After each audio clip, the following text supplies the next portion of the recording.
But unfortunately, they are not isolated incidents.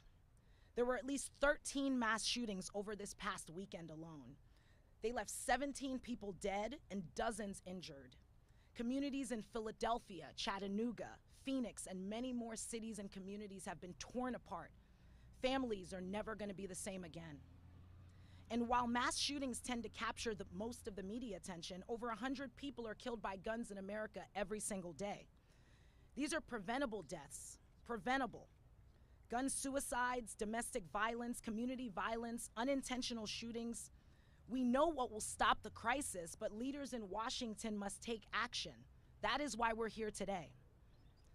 The Senate needs to pass universal background checks, a foundational gun safety policy that is broadly popular. It must also swiftly confirm Steve Dettelbeck as the next director of the ATF so that the agency is better equipped to enforce the gun laws that are already on the books. The House and the Senate must also pass legislation related to extreme risk protection orders, as well as a law to ban large capacity magazines. We must protect families and intimate partners by keeping guns out of the hands of those who commit abuse. There is so little that Congress has done to prevent gun violence, and now is the chance to change that. Today is the day. President Biden led the gun violence prevention efforts after the 2012 Sandy Hook shooting, and as president, he has cracked down on ghost guns and pushed intervention solutions to cycles of gun violence. He must continue to have his administration address gun violence with bold leadership and effective solutions. So we have a very robust speaking program here today. So I'm going to do my very best to move us through this program efficiently. Robust, that's a good word, right? Yeah, really good. To that end, I'm going to begin the program by introducing someone who needs no introduction, House Speaker Nancy Pelosi. Speaker Pelosi, just one second. Speaker Pelosi, who has been a stalwart champion for gun violence prevention over the course of her career in Congress. As Speaker, she has touched the lives of millions through the passage of major legislation, including the Bipartisan Background Checks Act. As a loyal, dedicated friend to our founder, former Congresswoman Gabrielle Giffords, she has been with us every step of the way. And as an advocate for gun violence prevention, she has no equal. Ladies and gentlemen, Speaker Nancy Pelosi. Thank you, Sheila, very much for your very generous introduction. I accept that compliment on behalf of the House Democrats who have all been champions, many of whom are here with me this morning. It's my honor, but it is a sad, heartbreaking time when we see these beautiful flowers symbolizing beautiful lives lost to gun violence, and that the number has increased from last year. We must act. I want to thank Giffords for your leadership, but all of the groups who have participated and are represented today. My colleagues hear me say all the time that President Lincoln said public sentiment is everything. With it, you can accomplish almost anything. Without it, practically nothing. I say that to all the groups here because your outside mobilization is essential to our success in saving lives and passing gun violence protection legislation. Behind me here you see champions, every single one of them having made the case, every single one of them making a difference. And their inside maneuvering can just take us so far. It's the outside mobilization. So give yourselves a hand for what you are doing on the outside. I have a lot to tell you today, but we have a great number of speakers, so I will just focus on Gabby Giffords. Gabby is, many of us had the privilege of serving with her in Congress, and when we had the sad news of the assault on her life, it struck us in a way that we had never really felt before. To watch her come back with physical speech and all kinds of therapies, the strength she had to come back to make this fight, Somebody asked me the other day, what are some of your brightest moments on the floor of the House? I said the brightest moment was the day Gabby Giffords came back to the floor of the House. And I never saw an ovation like that. She is someone who is respected and across the country, an inspiration to so many. An inspiration that is, again, making a difference, but again, more needs to be done. I just do want to point out one of my colleagues, Lucy McBath, who is a constant, everyday inspiration. She's turned her own personal grief into action to save lives. And while many of our members are here, I want her legislation. Sheila mentioned the extreme risk protection order legislation, which will be passed, and I hopefully will be passed in the Senate. Again, she's a part of so much other legislation, and some of that is, again, what we intend to do. Raise the age to buy weapons of war, restrict access to ghost guns, outlaw high-capacity magazines, ban civilian bump stock sales, crack down on gun trafficking, and advance safe gun storage. My colleagues here will speak to that. Many of them are the authors of this legislation. I want to just talk about Haley, my constituent. We had such an event in not this large, in San Francisco the other day. Haley came and talked to us. She lost both of her parents to gun violence, both of her parents to gun violence. She's in fifth grade.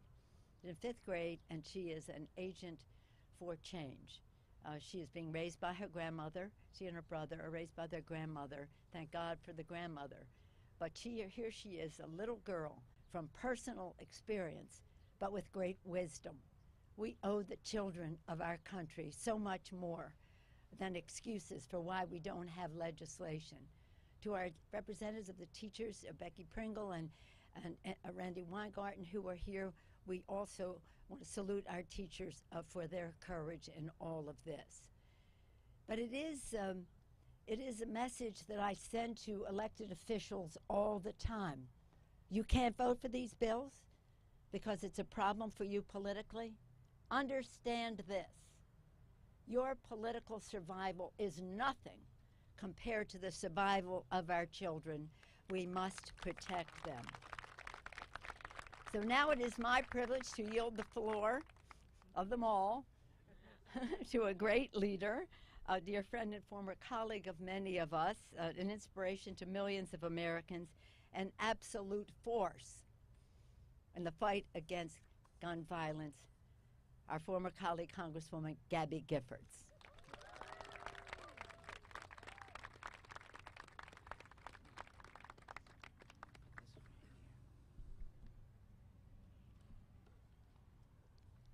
Stopping gun violence takes courage. The courage to do what's right. The courage to new ideas. I've seen great courage when my life was on the line. Now is the time to come together. Be responsible. Democrats, Republicans, everyone. We must never stop fighting. Fight, fight, fight. Be bold. Be courageous. The nation's counting on you. Thank you very much.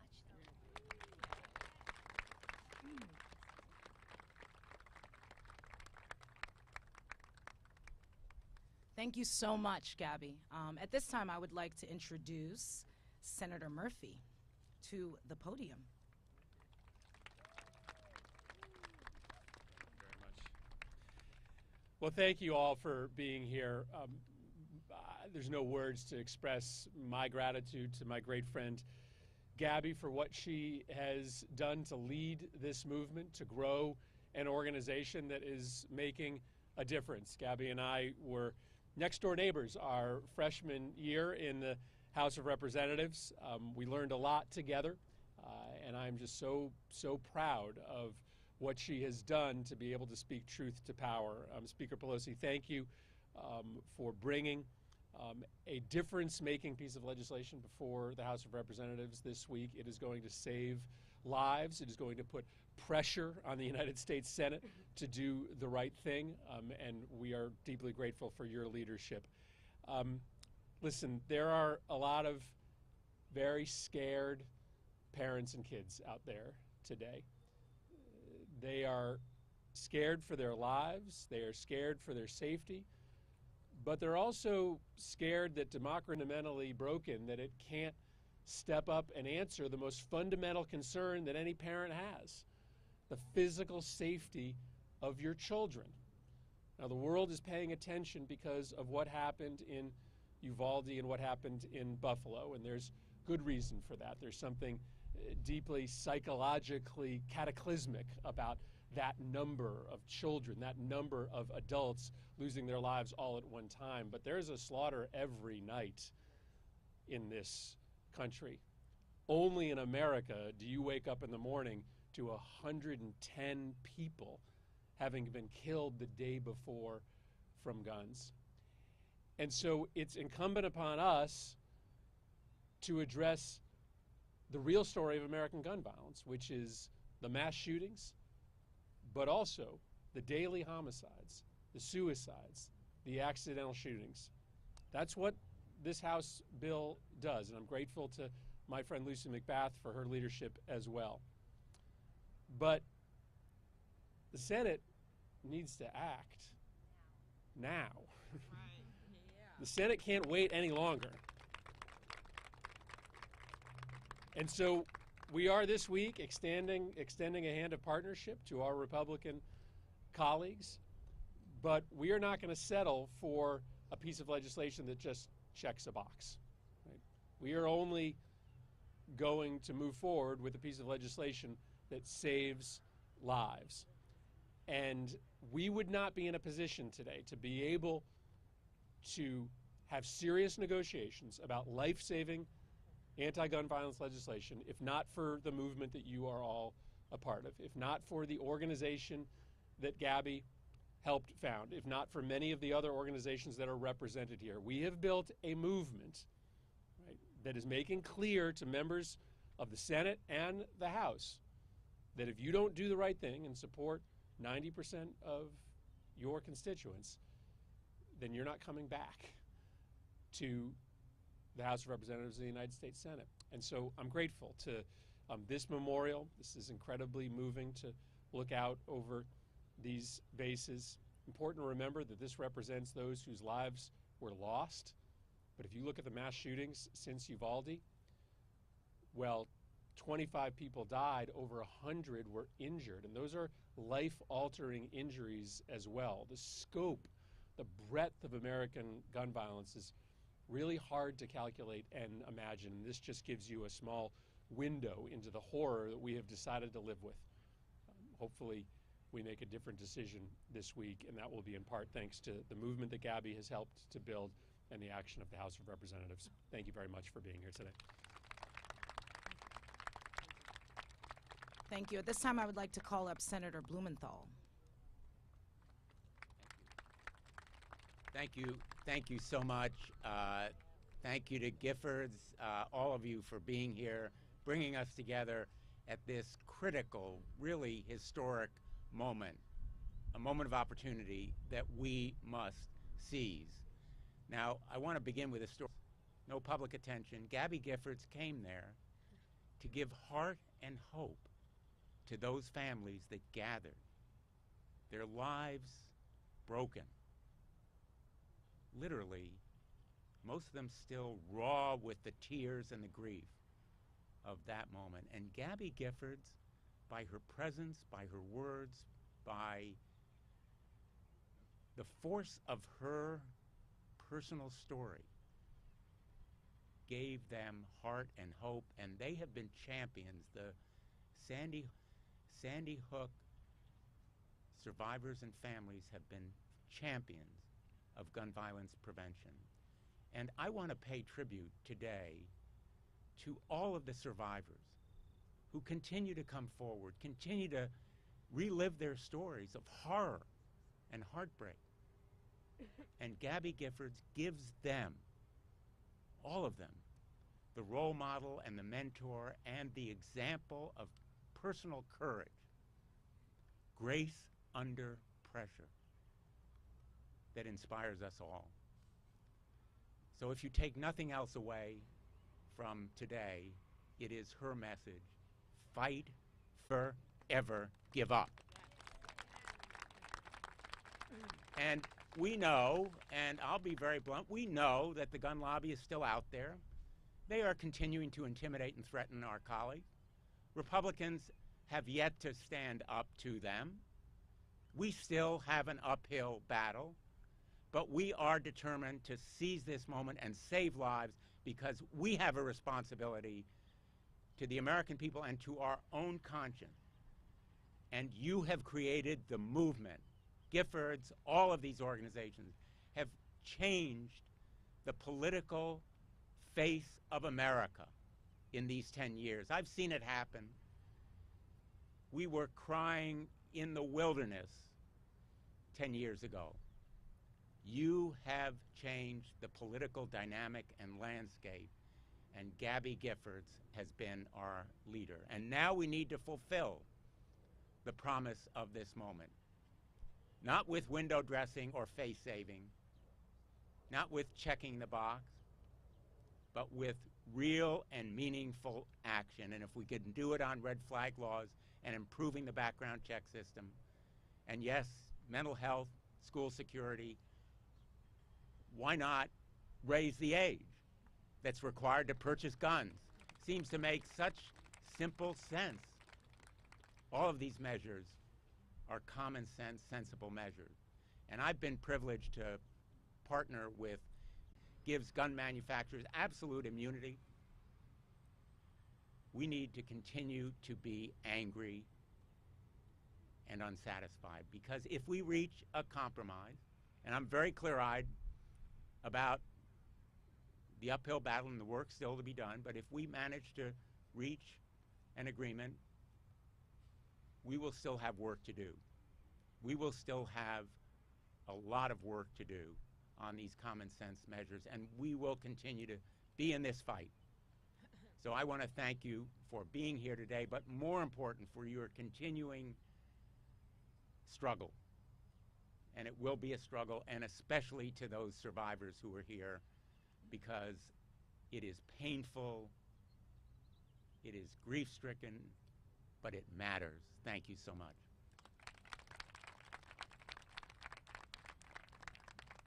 Thank you.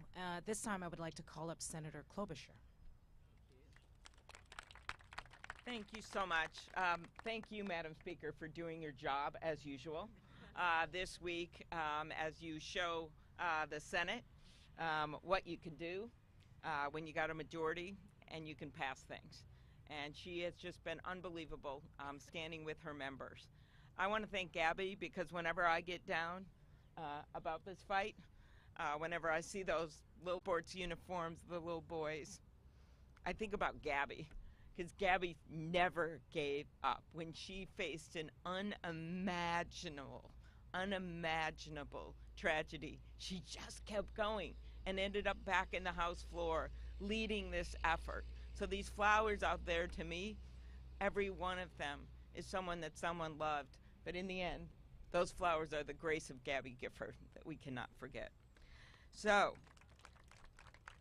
we have 20-some empty beds in Texas, 10 empty chairs at the dinner tables in Buffalo, including a guy that went to the grocery store just to buy his son a birthday cake and never came home. That's what this is about. So when the Speaker talks about mustering the courage our colleagues must muster, I just don't think it should be that hard.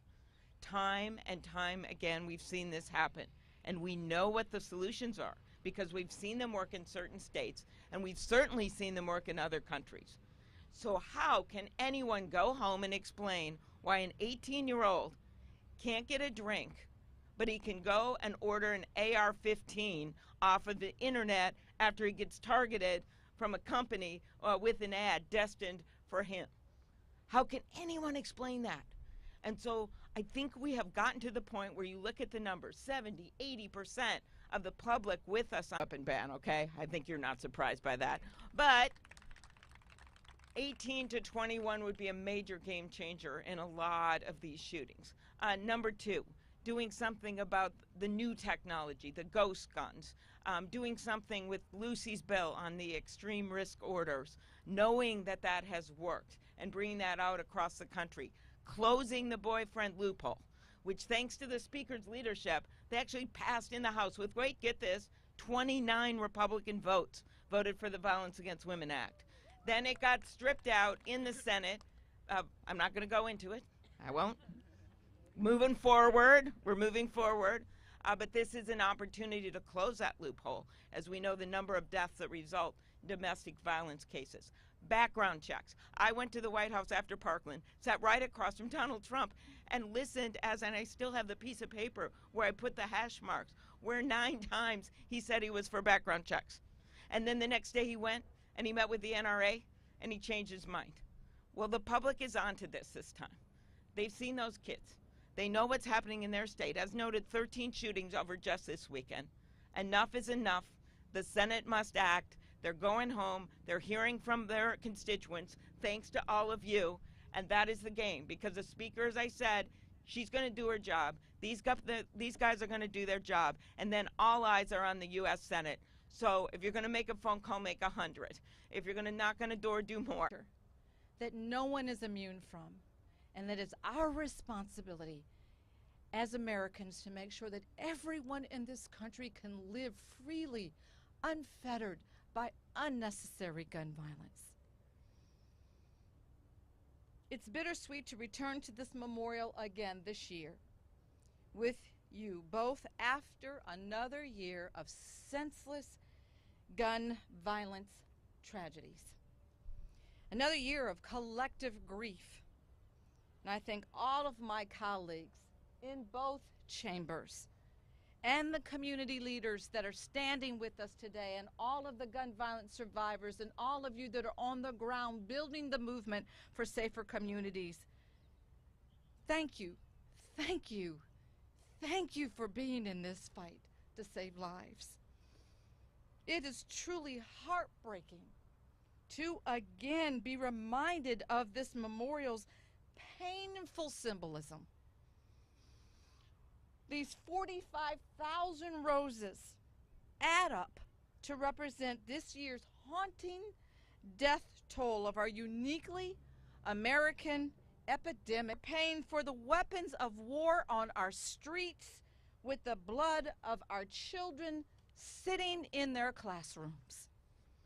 We are paying for unfettered gun access, with mothers and fathers waiting in line for a DNA test, forced to find out if the massacre inside the school claimed their child. An entire generation of children is learning that the adults they look up to cannot or absolutely refuse to protect them. Who are we as a nation if we don't protect the least of these? Who are we as a nation if we don't protect our most vulnerable? Who are we as a nation if we do not, for the life of God, protect our children? We all agree that the status quo is absolutely unacceptable. And we all understand that the murder of our children cannot continue. And I have faith with every one of you that's here today. I have faith in the promise of a better tomorrow, a better America, because we are definitely better than this. I have faith in the power that we have as a people to make change in our world and to make our nation brighter and better and a more humanitarian nation. And above all, to make it stronger. It's that faith that has motivated me each and every single day that I get out of bed, nearly for a decade now, since my son Jordan was taken from me from unnecessary gun violence simply for playing loud music in his car. A future with improved background checks and red flag laws like the one that I introduced and that we will be voting on this week. All of these measures we'll be voting on this critical, vital, important week. A future that keeps guns out of the hands of those who should not have them. A future that keeps our children alive and thriving. It's a future that is entirely possible. Yes, it is possible.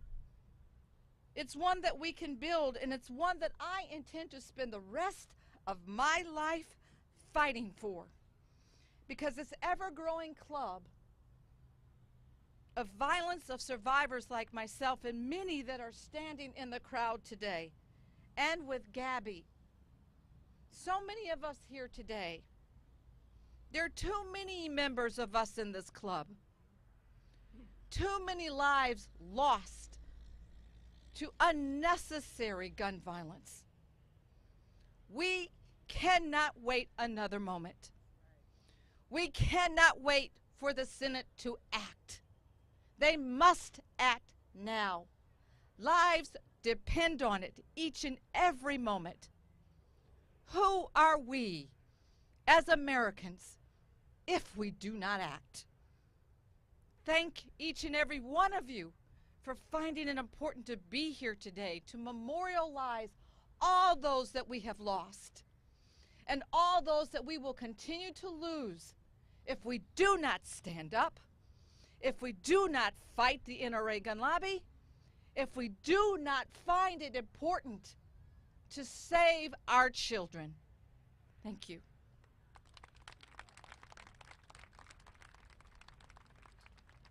Thank you, Representative. At this time, I'd like to call up Representative Robin Kelly.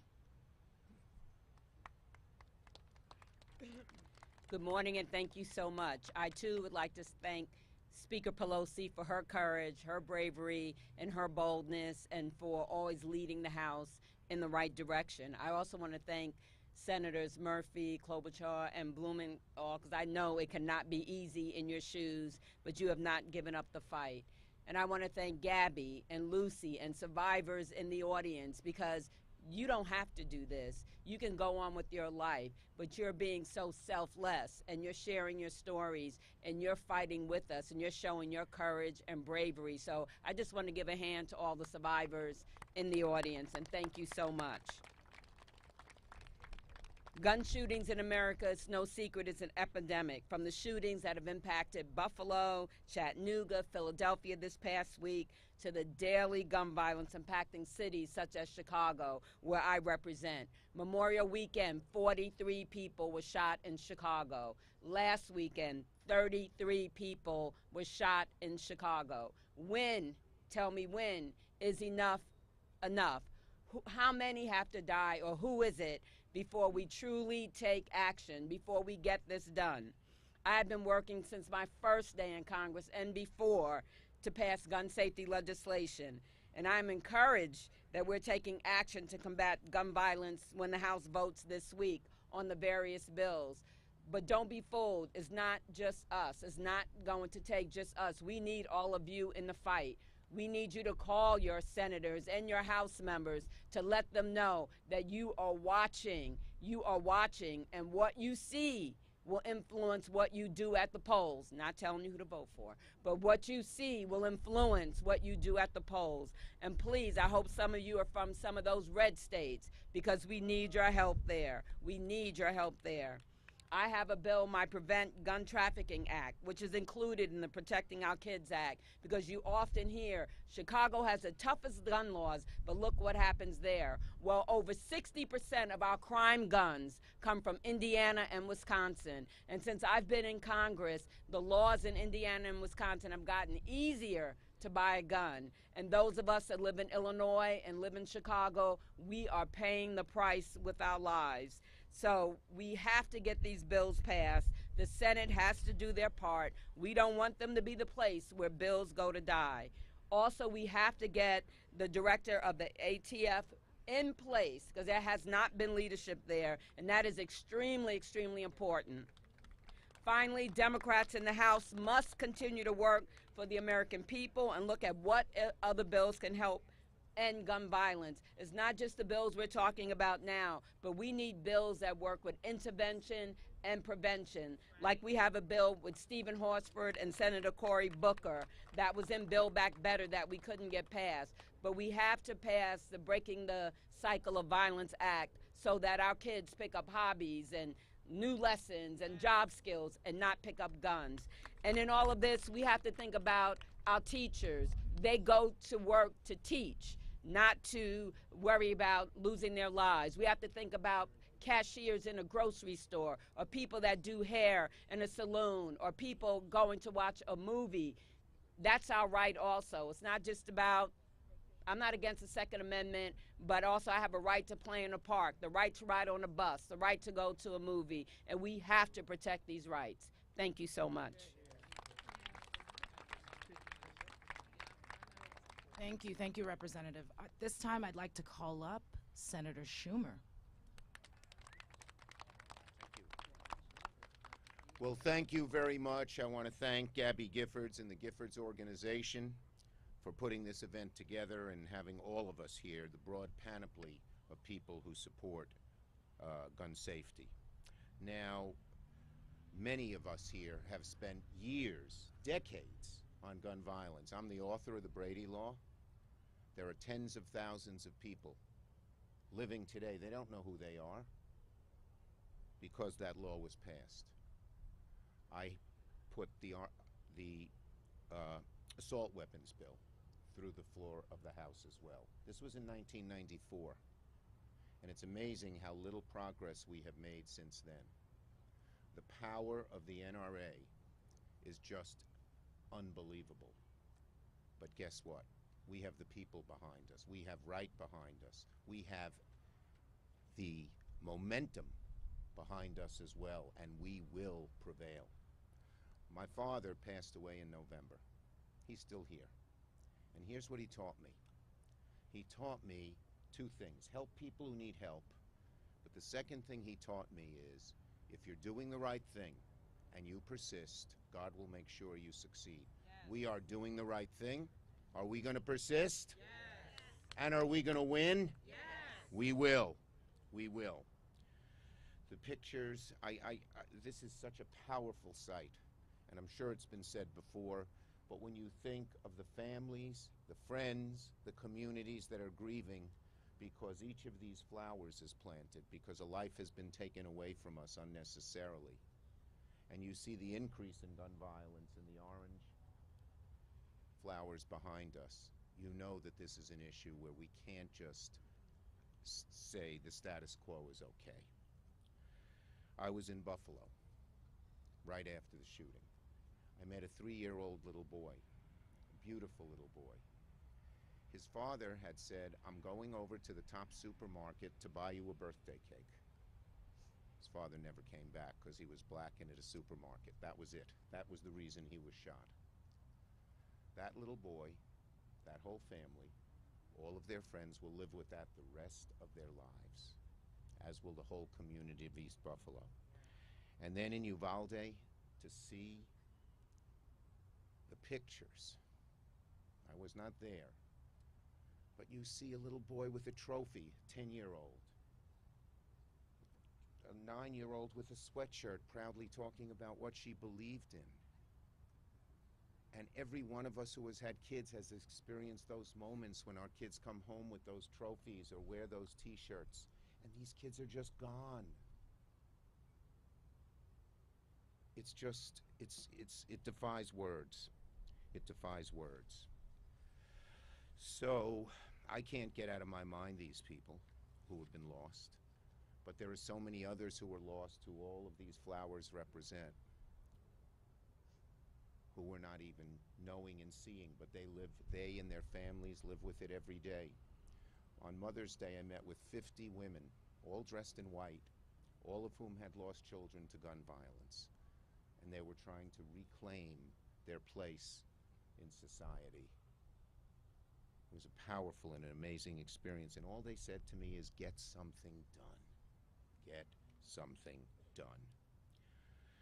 This year already, as the orange flowers symbolize, we have had 250 mass shootings. We've only had 150 some odd days this year. That means more than one mass shooting each day. We hear of some of them, we don't hear of most of them. But the people who are victims, and the families of victims, and the friends of victims have all heard about them and will hear about them the rest of their lives. So I want to thank my colleagues. I want to thank Senator Murphy, who has been such an outstanding leader on this, Senator Blumenthal, who's working so hard on red flags, Senator Klobuchar, who has been one of our mainstays on this issue, and all of our House members who are here as well. As Majority Leader, I made clear that the Senate will vote on gun safety legislation in the near future.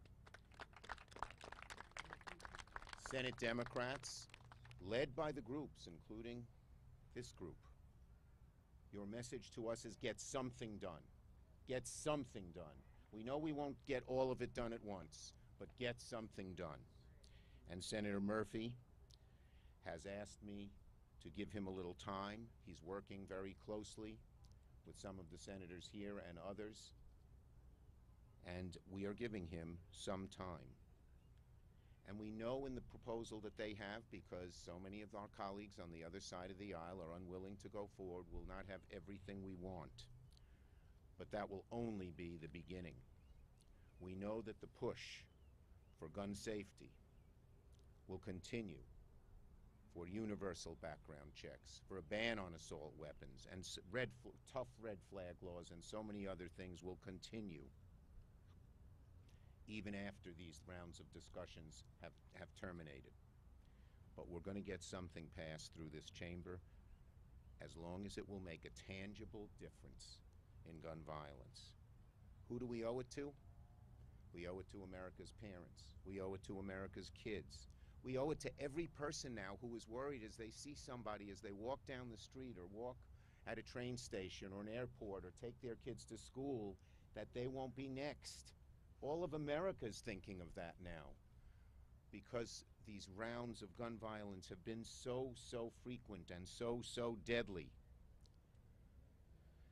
We're under no illusion that what we want to do remains a tall order.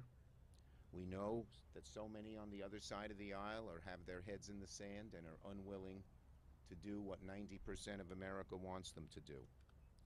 But we are going to persist. And we are going to persist until we succeed, until we don't see any more pictures of 10-year-olds with trophies. We don't hear any more stories of 3-year-olds whose father was shot down in a store because he was black. We don't hear stories from all of our communities that people are still afraid because gun violence is so rampant. We will fight until that is over, O-V-E-R. Not half over, not three-quarters over, but over. So let me thank once again, the Giffords organization and Gabby for her tremendous strength and courage. Let me thank all of you who are fighting so hard to make sure we get something done here. And let me thank the American people who are calling minute by minute their senators, their congressmen, their representatives, and say, just get something done. Thank you, everybody.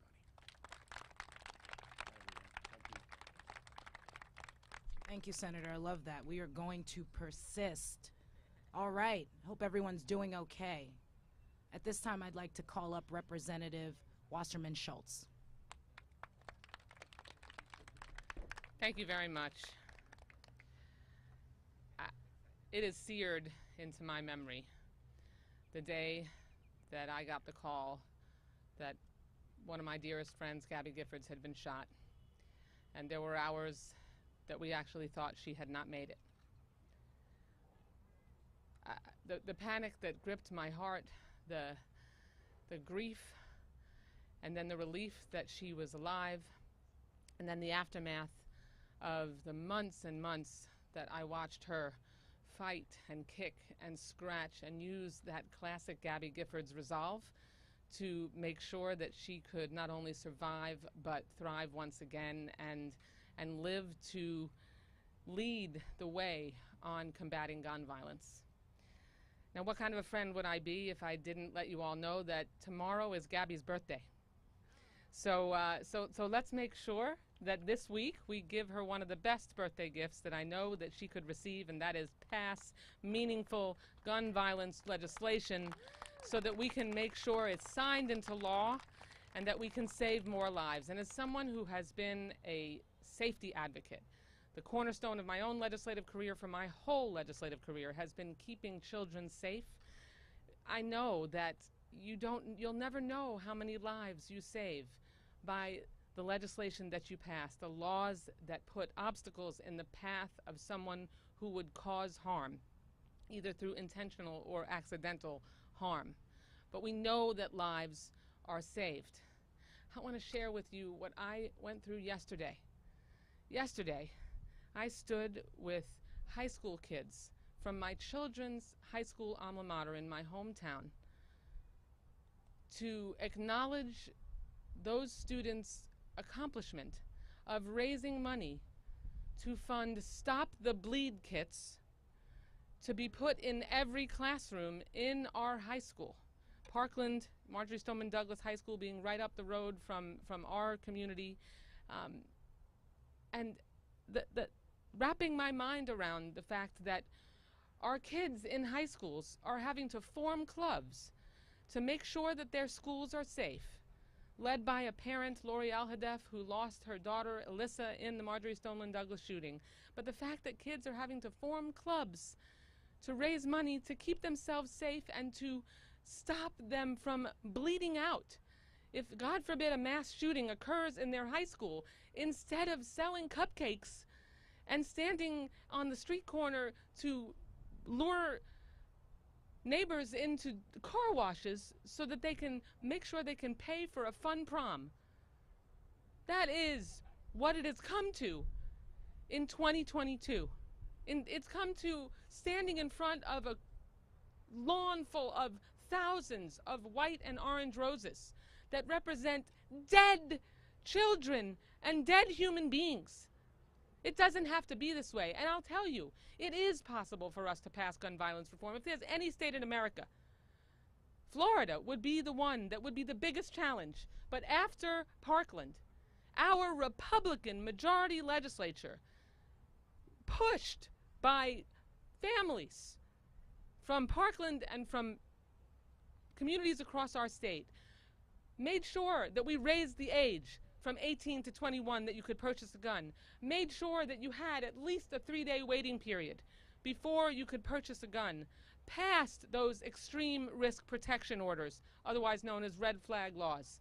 Laws, not incentives, but laws, to make sure that we could remove guns from people who would do others or themselves harm. If you could pass that in the state of Florida, you can pass it anywhere. And we have to make sure that we give you the resolve, give the parents and the communities across this country the resolve to continue to push us. That's why legislation that we are going to have in our package this week is going to continue to put pressure on the United States Senate to at least do something. We're legislators. As legislators, we delight in incremental change. We have to, or we would all crack up. But I'm here to tell you, and I'll close with this, and Senator Blumenthal is still here, and I want to thank him for being the Senate lead, as I am on the House side, to pass Jamie's Law. Because one of those common sense things we can do, raise your hand if you already knew that ammunition is illegal to purchase if you are already a prohibited purchaser, a convicted felon, a domestic violence abuser, or adjudicated mentally ill. Did you know? Raise your hand if you knew that it's illegal to purchase ammunition. If you were in one of those categories. There are very few hands raised. You know what? It's illegal, and we don't check. There's no background check if you're to catch whether you're a prohibited purchaser. So we need to pass Jamie's Law to just add a simple background check to make sure that someone who shouldn't have a gun and maybe can't get it because they're a convicted felon or in one of those categories also can't purchase thousands of rounds of ammunition with no questions asked. That's unacceptable, and we have to stop that. And I'm just thankful that my friend Gabby Giffords had the courage that she always had before her own tragedy, and that we are led by her every single day. And she helps give us the resolve to keep going. Thank you so much. Thank you, Representative. I'd love to call up Representative Cicilline. Good morning. I am really delighted to be here. First, to see and be with Gabby Giffords again, who I had the privilege of serving with, and to thank her and Giffords for being such extraordinary leaders in this movement, and to thank in particular my colleague Lucy McBath, who every single day in the Judiciary Committee reminds us of why this fight is so critical, and surrounded by so many other colleagues. And I thank our Senate leaders who are here. And I want to just make a couple of points. One is, you know the numbers. We have a gun violence epidemic in America. Guns are now the leading cause of death for American kids. Let that sink in. The leading cause of death. More than 200 mass shootings this year alone, 27 school shootings this year alone, 45,000 families whose lives have been destroyed because of gun violence being symbolized by these flowers here today. And sometimes we lose sight because these numbers are so enormous. We should recognize that those who have survived gun violence or lost a loved one to gun violence, like Lucy or like Gabby or like so many who are here today, every time we have one of these gatherings to advocate for this, those families relive their experiences of getting that phone call, of identifying the body of a child, and all of the horrors that come from this gun violence. And so I think it is hardest to explain to anyone. I'm on the Foreign Affairs Committee and the Judiciary Committee. When I travel, inevitably, in every meeting with foreign leaders, they say, what is going on in America with guns? Why can't you fix this? Because great democracies can solve big problems. And to the young people who are part of this movement, I want to apologize to you. You should not have to be here. You should not have to be at a rally. You should not be demanding that you be able to go to school and be safe. That's on the adults. That's our responsibility, and we have failed you. But we have moved 2 really good bills to the Senate. We're going to move more this week, and it's on our Senate colleagues, particularly our Senate Republicans, who are blocking even universal criminal background checks, supported by 95% of the American people. Something is wrong, and by the way, it's not just the power of the gun lobby. It's the weakness of our elected officials who are willing to do the right thing to protect the lives of the constituents they serve. It's on the Republicans who are blocking this in the Senate. So I want to say thank you for being here. Thank you for what you are doing. We need to change the paradigm in America. So no longer can elected officials say, oh, you know, I'm worried. Politically, this might hurt me. It has to be the reverse. It has to be politically, you will not survive if you don't stand up and advance gun safety legislation in this country. That's the political risk, and you're helping change that. Thank you. Thank you, Representative. At this time, Representative Escobar. Buenos dias, everyone. Thank you so much for being here. I want to give a special shout out to the physicians, the moms, the kids, the gun owners, the Giffords participants. Thank you all for being here to put pressure on all of us. And I'm going to give a few words in Spanish for our Spanish language media. Les quiero dar las gracias a todos que están luchando con nosotros para evitar la tragedia que hemos visto en El Paso, en Uvalde, en otras comunidades. No tenemos que vivir y morir así en los Estados Unidos. Podemos cambiar las cosas si tenemos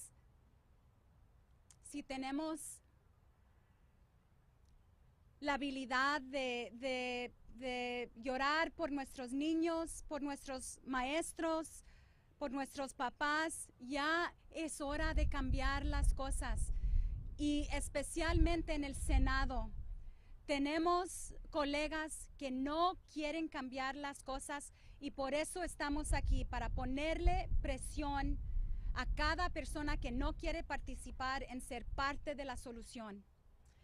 You know, 23 vases here on this mall are here for El Paso, Texas. In August of 2019, August 3rd of 2019, a white supremacist, a domestic terrorist, drove over 10 hours to my community to slaughter people at a Walmart who are Mexican or who he believed are immigrants, in a racially motivated killing, not unlike what happened in Buffalo. And there weren't just 23 people who were slaughtered. There have been dozens of people who were injured who still today have to go through physical therapy, have to have surgeries, have medical bills as a result of that. And the entire community was devastated. And so this week, the House of Representatives is going to take action. And we will be taking action on a number of bills. 4 of those bills would have addressed the last 4 mass shootings in Texas, in Midland, in Santa Fe, in El Paso, in Uvalde, raising the age from 18 to 21, ensuring safe storage to avoid children getting into guns, background checks, and red flag laws. We know what it takes to change things. We know it. Those 23 people in El Paso didn't have to die. And let me tell you, my friends, it is no longer a question of if this kind of carnage will come to your community. It's a matter of when it will come to your community, unless we act. So we will take action in the House. And Senator, thank you for being here. Thank you for your leadership. And it was great to see the Senate Majority Leader and Senators Klobuchar and Murphy here. But I do want to say, please don't give us a fig leaf. Please don't give us a fig leaf. Because let me tell you, it wasn't, in El Paso, it wasn't the mental health, it was the hate. And in El Paso, it wasn't the school, it was the grocery store. In other communities, it's the hospitals, it's the outdoor concert venues, you name it. Every person in this country is vulnerable. And no, it's not the doors, it's the guns. It's the guns. So the answers are clear. It is on us. This week, the House will act, and we need to keep the pressure on the Senate. And let me tell you, I know we're not supposed to be political, but you need to hold us accountable. And whoever doesn't vote for safety in America around guns, November is coming. Thank you, ladies and gentlemen. Thank you, thank you. Definitely stay hydrated. I see some folks passing out water. It's hot out here. We want to make sure everyone's okay, and thank you for your patience. Would love to call up Representative Garamendi. Thank you. When actually occurred in my Senate district in California in 1989 at the Cleveland Elementary School. An assault weapon, 5 dead, more than 30 injured, AK-47. At the hospital the next day, a grieving family hoping that their child would survive. A refugee from Laos, and they asked, how could this happen in America? We came here to be safe. So in answer to Ms. Escobar's question, when has been with us a long time. Gabby Giffords, wisdom, tenacity, courage, determination, all of those and more. 435 of us have been elected by Americans to solve a critical national problem. Wisdom, determination, courage, we need that now. We just need the very same courage of those children and that teacher in Uvalde as they fought for their lives. And the courage today. Do we have it? It's blowing in the wind, my friends. It's blowing in the wind. We'll see. Thank you.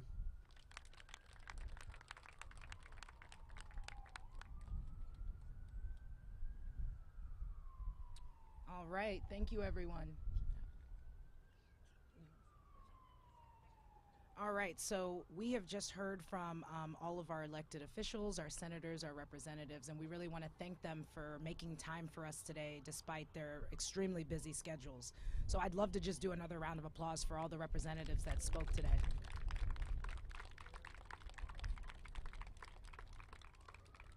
All right, at this time, I'm going to introduce you all to a slew of amazing speakers, activists, you know, folks that work in the movement, folks that work outside of the movement that are inextricably linked to gun violence. So I would love to call up Greg Jackson, the Executive Director of Community Justice Action Fund. Greg, are you here? It's coming up.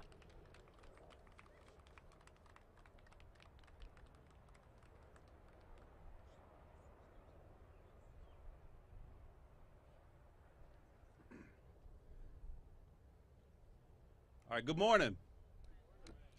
Good morning. All right, thank you. I can always count on DC. So I'm Greg Jackson. I'm the executive director for the Community Justice Action Fund. We're an organization committed to ending gun violence in black and brown communities.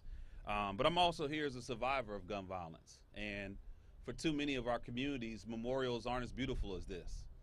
You know, on my corner, there was a young woman who was shot on a corner store on 16th Street. And her memorial is 6 bullet wounds in that corner store, 6 bullet holes. When we were in Buffalo, when you look at everything surrounding Top Supermarket, their memorial were flowers, balloons for those who have been lost, for grandmothers that have been lost.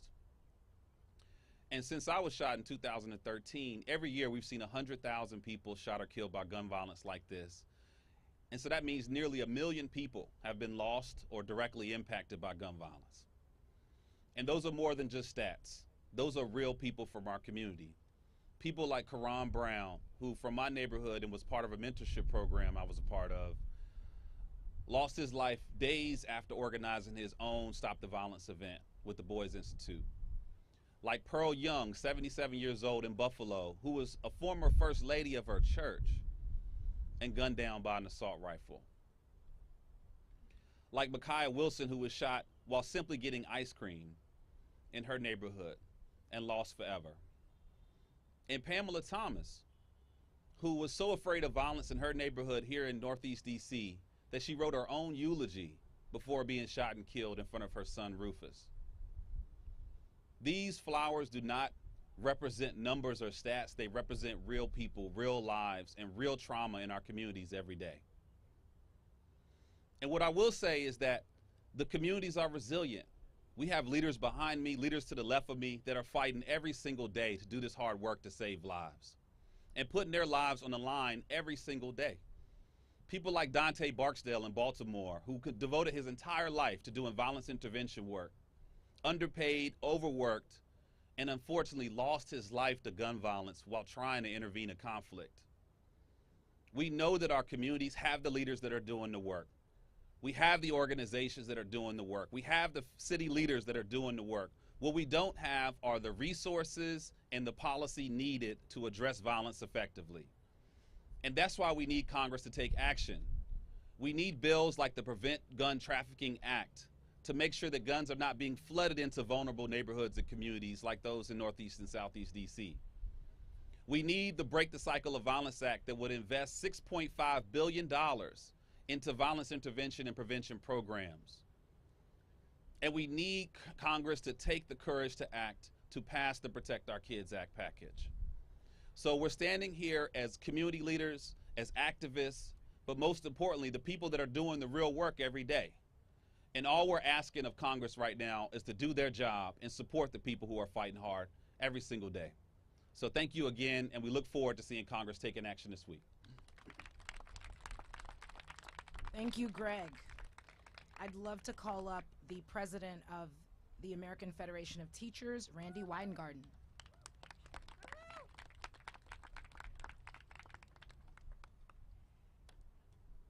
So everyone has spoken so eloquently and from the heart about what we need and what we want and what we demand and what we cry for and what we press for.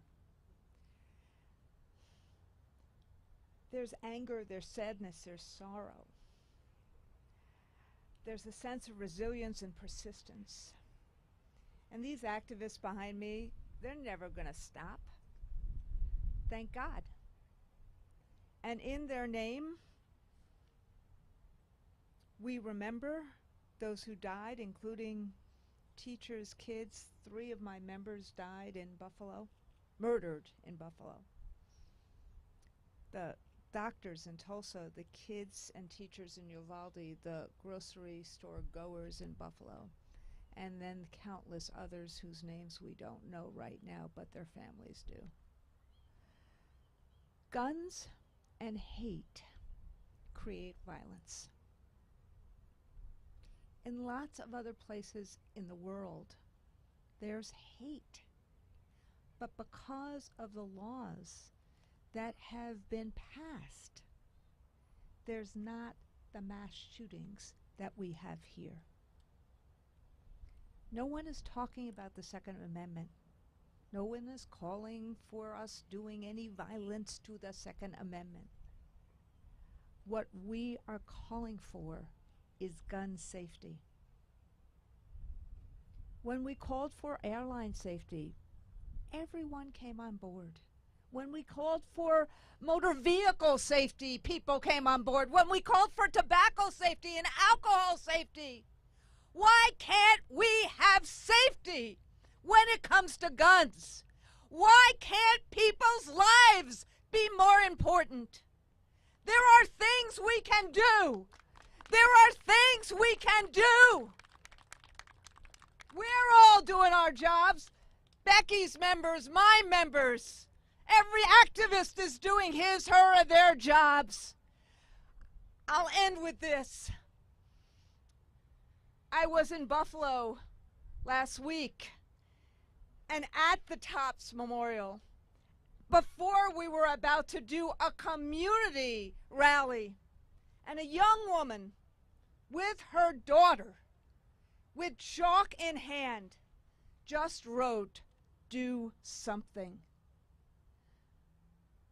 Yes, of course we will hold people accountable if they don't. But it would be much better for our democracy in the names of those who have perished through murder through guns if we, as America, did something now.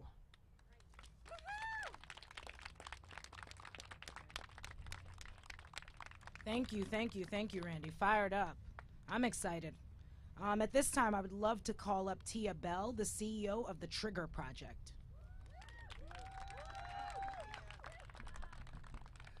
Good morning, everyone. Happy Gun Violence Awareness Month, not because of the joy that is absent when we lose as survivors, but because we have an opportunity as survivors to bring together and become true fellowship and display power and loss in a way that brings us essence and grace and tragedy that we don't get to do a lot. So I just start today as a survivor, as a founder of a nonprofit organization aiming to prevent gun violence, with gratitude for everyone, with the courage you used today to show up.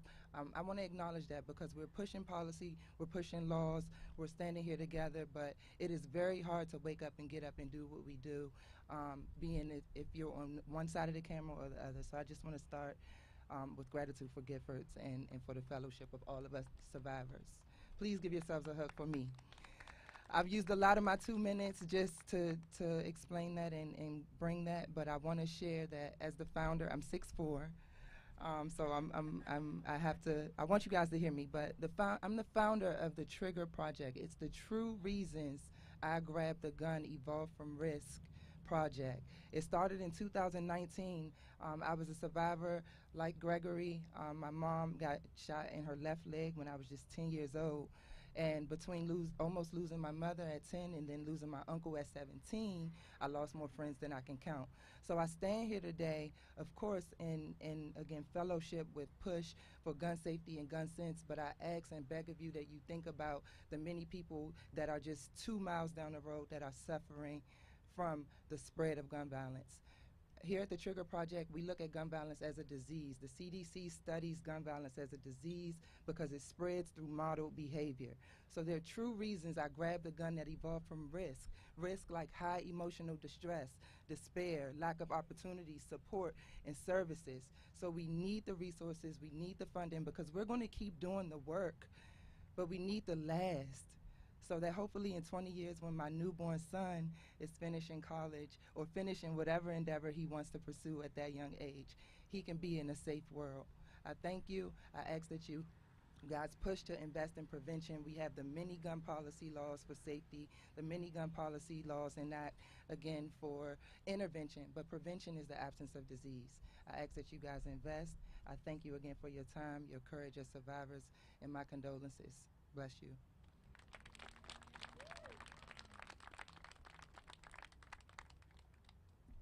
Thank you, Tia. Would love to call up Chris Brown, the president of Brady.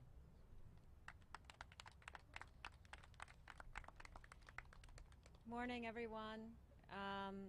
My name is Chris Brown. I'm the president of Brady. And I just want to say thank you to Giffords for hosting this event, for giving us a platform, all of us in the gun violence prevention movement, all of the survivors that I see, and all of you, thank you for joining us today, because we're on the right side of history. I hope all of America is paying attention, because we collectively, all of us, have had enough. We, as parents, as children, as mothers, daughters, nephews, nieces, look every day and wonder, are we safe? Can we walk down the street? Can we go to the movies? Can we go to school? Can we shop at our grocery store and be safe and not be targeted by a combination of hate and complete ease in accessing guns in this country? It's hard for me to reflect on how many horrific things all of us have been witnessing over the last couple of weeks, in particular on the news, about the impact of gun violence. For many of you here today, you know that well, deeply, and personally. One that sticks with me the most as a mother of an 18 and 20-year-old is a conversation that a mother in Uvalde had with her daughter, terrified after being in the school, obviously grateful to have survived. She asked her mother, "Mommy, what picture will you show of me when I'm shot at school?" Just let that sit for a minute and understand that the trauma we are inflicting on our children is horrific. And the thing, as the president of Brady, that upsets me the most is that it is absolutely preventable, because laws work. Laws actually work. And I don't have to say that in a hypothetical way. I know it, because Jim and Sarah Brady passed the Brady background check system, and it's been in effect for more than a quarter century. And guess how many gun purchases have been stopped by that law? Over 4 million and counting. More than 600 every single day are stopped. And you know what is the most upsetting part of this? That still 1 in 5 guns is sold today with no background check at all. And the answer is very simple. It's sitting in the Senate. And it has been for over a year. It's called H.R. 8. And it stands for a very simple proposition that I think is very important for every single American, you all know, but every person listening to understand. When the Brady Law was enacted in 1993, it was before something called the internet was invented. It's before gun shows were big business, and today they are. As a result, private sellers, not technically subject to the Brady Law, because they weren't around in big number at the time, can sell guns with no background check at all. And people are dying every day because of this. That's what's at stake. And let me just say something, I think, about the Second Amendment here. What we're talking about with the Brady Law and all of these bills that the House is marking up is our public safety. It is about whether we live or die. It's about our right, constitutional rights, enshrined by John Locke and Forward, to life, liberty, and the pursuit of happiness. No American wants a version of the Second Amendment that is an insurrectionist version that swallows every other basic right, including the most fundamental right to live. So I ask members of the United States Senate, because the House has done their job. We have a few members in the United States Senate that belong to one party that say things after Uvalde like, oh, it's about the doors. And they somehow are using talking points from the National Rifle Association that haven't been updated since the last slaughter at schools. But I think Americans are fed up, don't you? I think Americans want change, and I stand with all of these amazing organizations, with all of you activists. We are strong, we are mighty, we are standing for justice, we are standing for saving lives. We want the Senate to act. Yes, please confirm Steve Dettelbeck to be the head of ATF. Put a law enforcement agent at the top of that agency, and the Biden administration needs to continue to do all it is doing already to fill any gaps in the law. Let's make that happen. Thank you very much. Thank you, Chris. Joanna and Ikea Hardy from Guns Down Friday. How y'all doing today? Look, let's take a moment. That big bang, gun violence really traumatizes us because that bang just sent us all, woo. So how y'all doing again? I'm a little nervous. I'm in the streets a lot. I don't really do stuff like this. So yes. Good afternoon, everyone. My name is Miss Hardy, and I am the founder of Guns Down Friday. I want to first give honor and show love to every family under the sound of my voice that has lost a loved one to gun violence. Due to gun violence, we have lost little babies, children, students, mothers and fathers, sisters and brothers, friends and neighbors. I would also like to show love and honor to our community activists, law enforcement, and active elected officials that are creating change in our community and world. Today we are here because America wants change.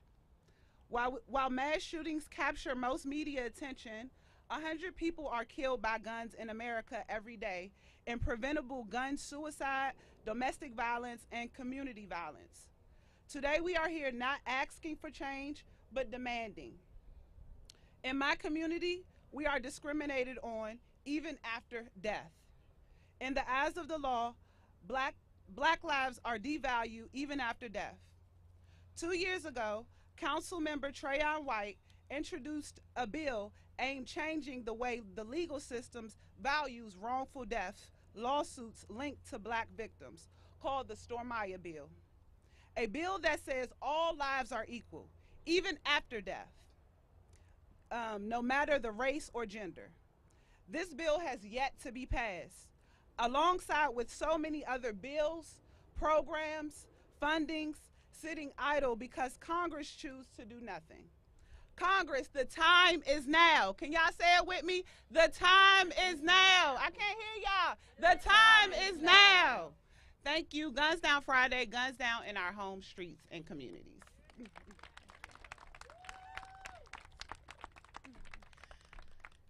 Hi. Hello, everyone. My name is Ikea Hardy, and I am the Executive Director of Women in Heels. I joined Joanna as the frontline staff in our city aimed towards reducing gun violence. I particularly work with women and youth girls just to provide them resources so that they are less likely to be involved in any gun violence activity. As the frontline staff, this job is not easy. It's very hard on our mental, and a lot goes into this that we don't get to talk about often because of the work that we do and the what goes into it. So I just wanted to take this time to say that we need more resources and more aid, more funding in our fight to reduce gun violence right here in our own city. And so that's all I have. Thank you for this opportunity and this platform, and I look forward to continue to do the work. Thank you. Thank you both. Thank you both. Dr. Joseph Saccharin from This Is Our Lane. Well, good morning. It's great to be here, and I want to thank Giffords for putting together this event. Look, I come to this conversation both as a survivor of gun violence and someone who's a trauma surgeon in Baltimore. And every day we face the horrific reality of gun violence in America. You know, I'm grateful to be surrounded by so many friends and activists and survivors, but the fact that we're here means that we are here at the cost of people's lives. And I'll tell you what, as we stand on the heels of Uvalde, where children were massacred at school, and Buffalo, where you had a person that massacred a black community, as you've heard earlier, these mass shootings that get the attention of the media and the public are less than 2% of the public health problem we face. And in fact, in cities like Baltimore, where I work, every day, like last night when I was on call, we have young black men, we have pregnant moms, we have high school students that are being slaughtered on our streets. And we have the responsibility to tell those stories. You know, when you think about what's happening in America, we continue to wake up day after day with these senseless tragedies. And of course, these flowers that represent those that have died are so significant. We always talk about the death, but don't forget that for every one of these deaths, there are about 2 to 3 non-fatal injuries. And it's not just the physical trauma, it's also the mental and the emotional trauma. I mean, imagine this. A child in America took blood off of a dead classmate and rubbed it on herself in hopes that if the gunman came back, he would think she was dead. That's happening in America now. We should be ashamed. This is unacceptable. I love my job. I love what I do. But the best medical treatment is prevention. And I can't tell you the worst part of my job is having to go out and to talk to these moms and dads and explain to them that their child that left that morning is never coming home again. There's no more birthdays or graduations. They're just left with simply the picture of their child on that wall. We can't accept that. We must not accept that. And you want to know what? When you look at Americans, Americans are not divided. The majority of Americans want common sense legislation. We must demand that our Senate act, not one more moment. This is not a Democratic problem, it's not a Republican problem. It's a uniquely American problem. And I implore the Senate to act this week and not waste another moment. Thank you. Thank you, Doctor. Would love to call up Becky Pringle, the president of the National Education Association.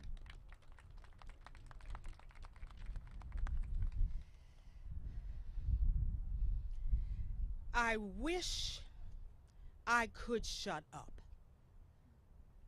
but I can't, and I won't.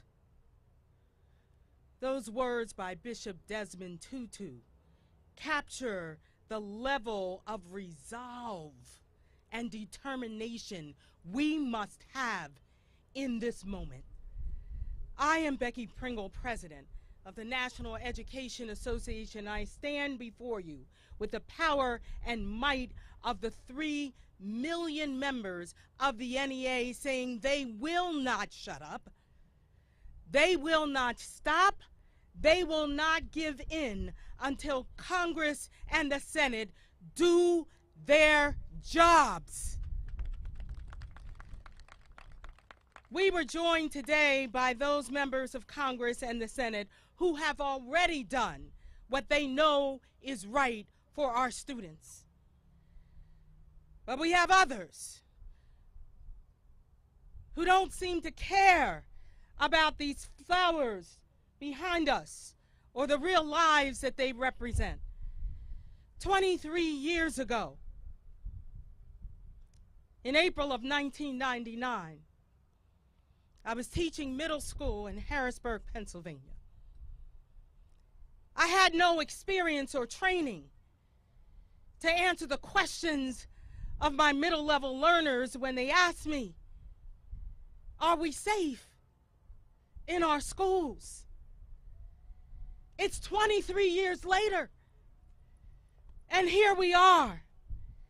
The question that we must ask, is this who America is?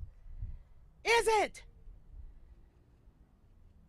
Until we pass comprehensive, common sense gun laws, which the majority of Americans support, it is who we are. But we are here to say no more.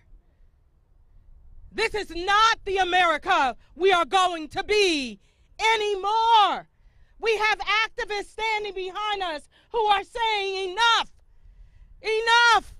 We have people all over this country rising up and saying no more. We have our students. Our students are babies who are begging us to do what's right. We will rally, and we will organize, and we will vote, because our students, our babies, are depending on us to be worthy of them. I know we can do this. Can we do this? Can we do this? I know we can, and we will. Thank you so very much. Thank you so much, Becky. Would love to call up Wisdom Cole, the director of the NAACP's Youth and College Division. Good morning. My name is Wisdom Cole, and I serve as the National Director for the NAACP Youth and College Division. I also come to you today as a former teacher and a survivor of a school shooting. Gun violence must end today because it impacts real lives. And one thing that I've learned over my 10 years of organizing and activism is that sometimes you don't have to be the voice for the voiceless. You just have to pass the mic. So I'd like y'all to welcome Mr. Derek Lewis from Texas.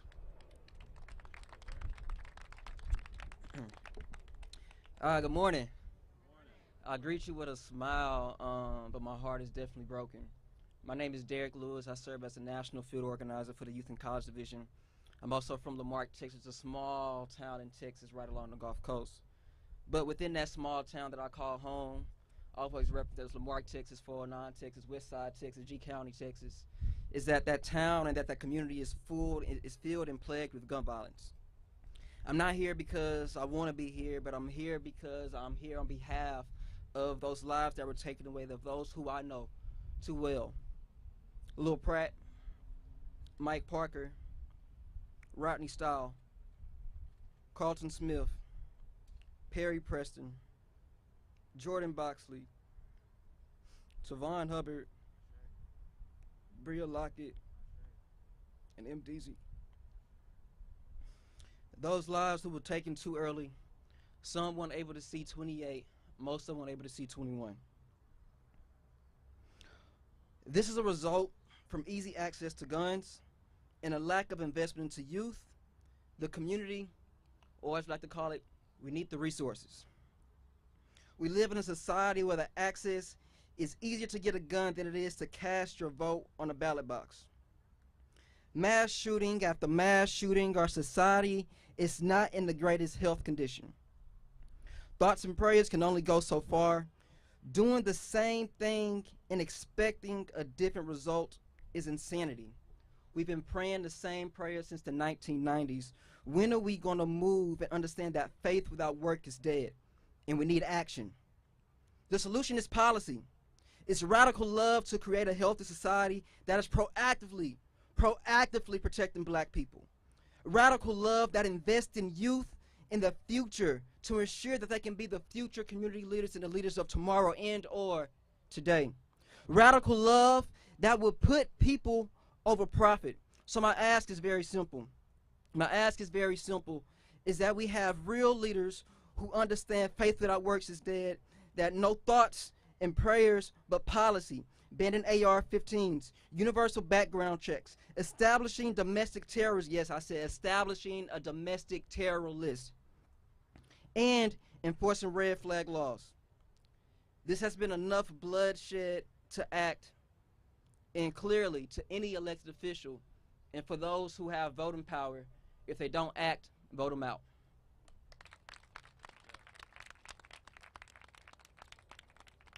Thank you, Wisdom. Thank you, Derek. Would love to call up Angela Farrell-Zabala, the Senior Vice President for Movement Building at Everytown. Thank you, Sheila. Thank you so much. Good morning, everybody. It may be afternoon. Good afternoon if it is. As you've all heard today, this is our moment. Senators are negotiating gun safety legislation right now, and this is our best chance in a decade to get Congress to act and pass these laws that will save lives. We're here to talk about what's at stake. We're here to lift up the stories of survivors, and we're here for each other. Because showing up for each other is how we've made it this far as a gun violence prevention movement, and it's how we'll keep going, even when it's tough, and it's how we're going to make the future of our country safer. My name is Angela Farrell-Zabala, and I'm the Senior Vice President of Movement Building at Everytown for Gun Safety and Moms Demand Action. But above all, I'm a mother of 4. I'm a person of faith. I'm a resident of the District of Columbia, and I live in Ward 7, southeast of this city.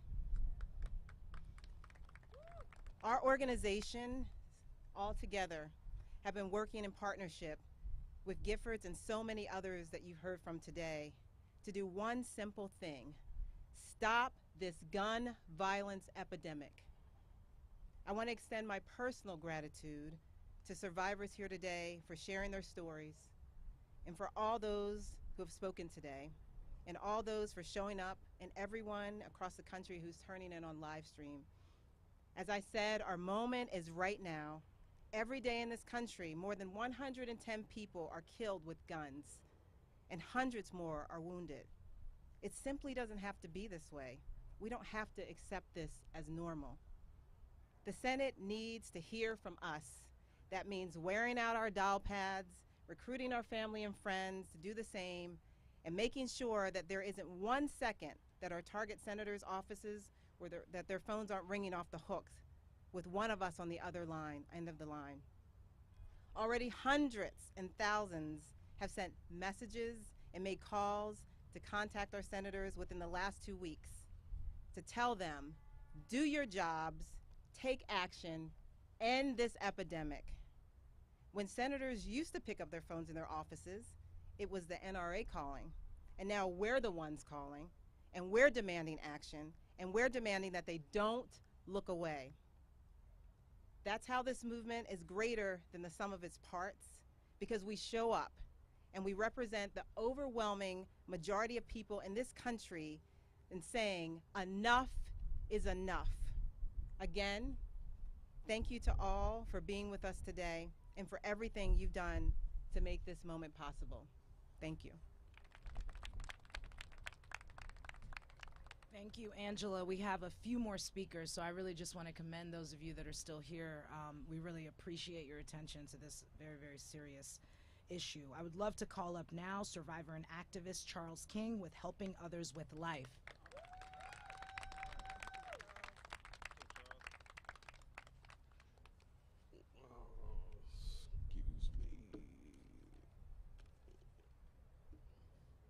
Good morning. It's still morning. I'll start off by saying thank you to everyone who came out to support me and to support everyone with this event, especially the people from Building Blocks. I really appreciate y'all being here and being patient with the process. This is an organization here in D.C. that was founded by the Executive Office of the Mayor that has a very large impact in the violence reduction here in Washington, D.C. My name is Charles King. I'm the founder of Helping Others with Life, which is a nonprofit organization here in Washington. And I am a violence intervention specialist with the Office of Neighborhood Safety and Engagement under the Executive Office of the Mayor here in D.C. I am a gunshot survivor. I'll start by saying the word proactive. I say proactive because it's important in taking, in today's climate with gun violence. I support universal background checks. The President pledged to provide funding to help reduce violence in areas of violence intervention funding and several other ways that I support. Today we stand before a gun violence memorial with a total of 45,222 flowers representing lives lost to gun violence in 2020. In 2020, I experienced gun violence personally, as the mother of my son was a victim to gun violence that caused her death. She is represented today in this memorial of flowers. During my life, I have known gun violence victims, some fatal, some non-fatal. Now today I am on the front lines doing the work personally to help reduce gun violence by having a proactive approach. I personally know that if we can reduce the guns with some of the measures being asked upon today by the people here, we can reduce the number of deaths potentially. I stand before everyone here with everyone here to collectively help hopefully save some lives. I stand here hoping that our voices are heard so we don't have to experience another Buffalo or Texas incident. Before I end, I want to say together we stand, divided we fall, and thank you to the office of Ms. Giffords for the opportunity to be heard on this issue, and thank you to my son for being here with me today as I lend my voice on an issue that has affected us, impacted our lives both. Before I close, I just want to say thank you to everyone that does the work, the violence intervention work, because this is real work. We don't have the resources of the police department. Only thing we have is our word and our reputation and our credibility. And sometimes we can wind up being victims going into situations where there's a whole slew of violence going on. I live here in the Washington, D.C. area, and as you know, across the United States, the murder rate is rising drastically. The thing that I can say is I'm going to keep doing the work, and I know that those that's here that I see and that I acknowledge, I know that they're going to keep doing the work too. This isn't work to us. There's no amount of money that can compensate us for what we do on a daily basis. Thank you.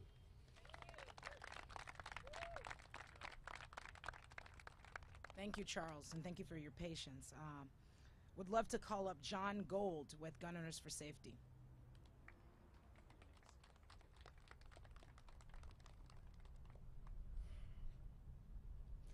Slaughter is too easy in this country, and it needs to stop.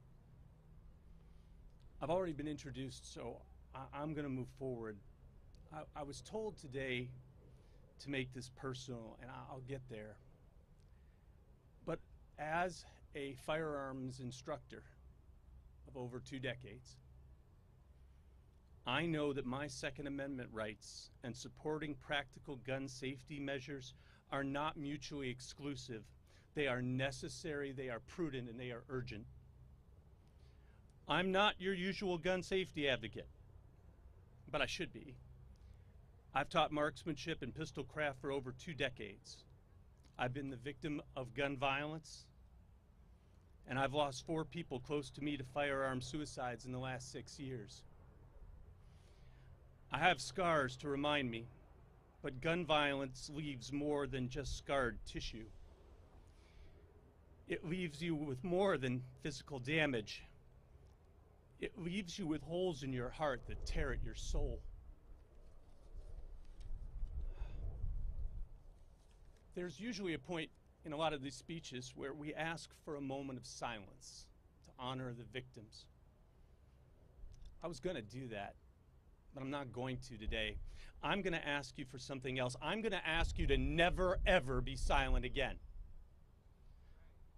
Tragedy is never positive, but if you have any questions about the need for our voices and why they need to be heard, you need to know that they've been answered not just since Columbine, not just by Sandy Hook, not just by Pulse, but by the deaths that have permeated and terrorized our American way of life since the 1970s, when semi-automatic weapons came home from Vietnam. Since gang violence permeated city streets and rural hills, and since open carry made it okay to intimidate and promote fear in Americas everywhere. Silence is what got us to a threat level where Buffalo shoppers are hunted in their grocery stores and Uvalde children are slaughtered in their schools. When I'm having problems, I use a line with my friends, I'm okay, but I'm not all right. Well, I'm not okay and I'm not all right. I'm a gun owner, I'm a firearms instructor, and I'm angry. I'm angry that our government once again offers prayers with mass slaughter in our streets, our stores, and our schools. I'm angry that the leading cause of death for children aged 0 to 19 is gunfire. I'm angry that irresponsible gun owners let 4 children die in 5 weeks in the state of Michigan because of unattended firearms. I'm angry that last year, while I was on vacation visiting my best friend in Indianapolis, I was on the phone with Giffords dealing with a mass shooting on the ground yet again. And that was back when I could probably remember the names of all of those shootings and read them back to you. And now we need a goddamn database. I want you to think about that. I want you to think about the fact that we can't recite the names of those shootings in order anymore because it's just too much for the human mind to handle. My anger has been a steady rise to a vicious boil. And I was going to say it's days like these that it boils over, but the truth is that it's boiling over all the time now. It's boiling over every day, every hour, every minute, and every second. I seem to always be angry now. I told you I lost 4 people in 6 years to firearm suicide. I wish they hadn't had access to the most efficient killing machine available. I wish we'd had a way to remove those guns without committing a crime. I wish we'd had red flag laws. I wish that we lived in a society that valued caring over Darwinism and hope over fear. I'm done wishing. I'm standing up for change, and I want you to stand with me. I'm going to turn that anger into action. I'm going to make partners, but I'm going to break down doors. As an advocate, I'm going to make them so tired of seeing me, they'll see me in their sleep. I'm not going to live in fear anymore. I'm going to stand in front. And my message to the members of Congress who can't seem to find a way to value human life over power, so should you. Thank you. Thank you, John Gold with Giffords Gun Owners for Safety. Would love to call up now Mariana Mesa, a Courage Fellow with Giffords. Mariana?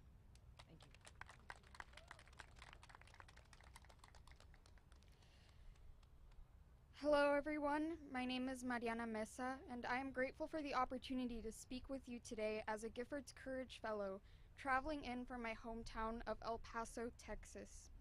A city you perhaps recognize from a now fleeting story in the slew of your daily news. El Paso, a sprawling hearth of Latina culture and communal love as vibrant and unrelenting as the vivid sunsets and mountainous horizon that cradle it. Yet, the racially motivated massacre on August 3rd, 2019 rendered the beauty of my border community and its passionate individuals the subject of your yearly condolences masked behind the phrase, El Paso Strong. Similar to numerous every schools, every homes, every towns like my own.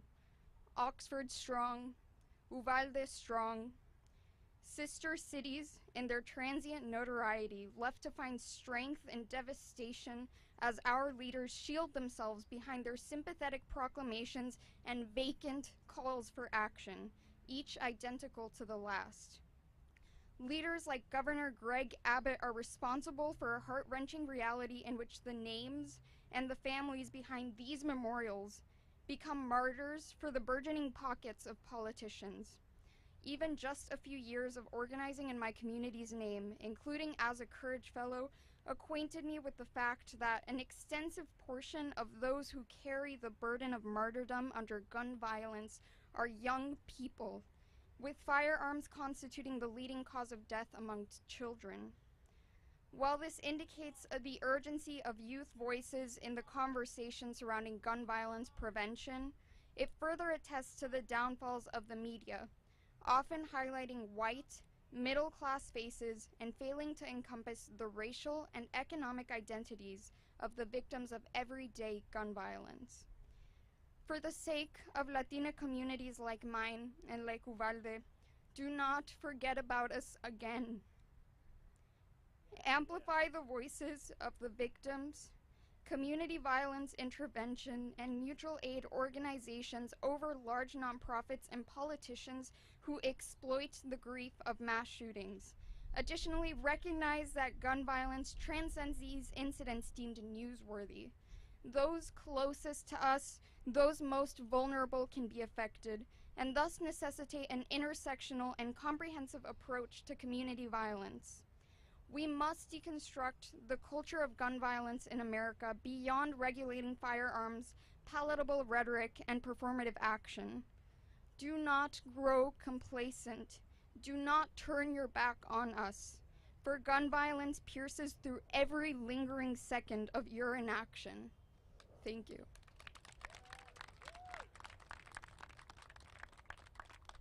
Thank you so much, Mariana. Last but certainly not least, Mariah Cooley, a board member at March for Our Lives.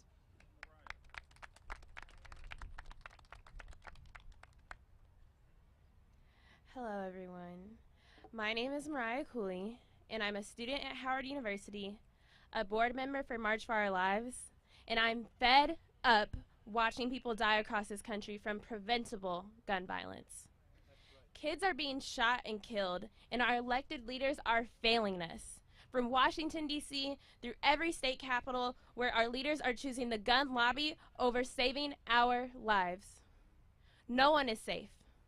The gun violence epidemic reaches every community, and especially Black and brown communities, every single day. From Columbine to Parkland to Buffalo to Uvalde, we are the gun violence generation, and we shouldn't have to be. I'm 20 years old, and I'm still fighting here today, and I've been fighting in this movement since I've been 17, and nothing has changed. And that's why so many of us are marching in D.C. this Saturday. That's why over 450 communities across the country are marching in their hometowns, because we are tired of these speeches. We are tired of the debate. I want to live. Kids are dying, and people are doing nothing. The time for action is today. It was yesterday, really. It was 20 years ago, if we're being honest, and nothing has changed. After young people marched for our lives in 2018 following the tragedy of Parkland, over 150 life-saving laws were passed in states across the country.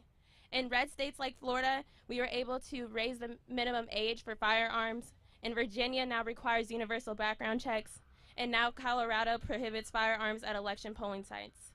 But most importantly, my generation showed up, and our elected officials still failed.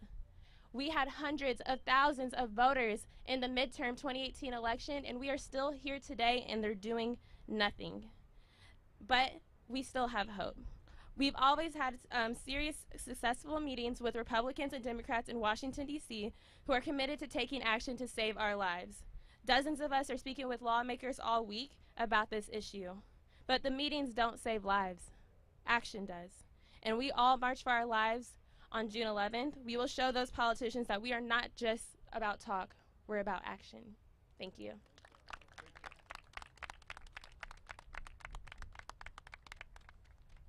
let's give everyone a round of applause. This has been a long press event, and I'm just really so excited that you all are still here and that you all are passionate about saving lives. At this time, we're going to open it up to a few questions to see if press have any questions for anyone at Giffords or for any of the folks that are back here. Are there any questions?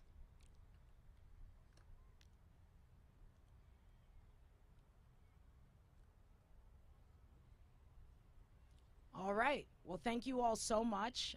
We hope that you learned something and that you enjoyed the program. And we're really hoping that, we can push Congress to act so that we can prevent gun violence. Thank you all.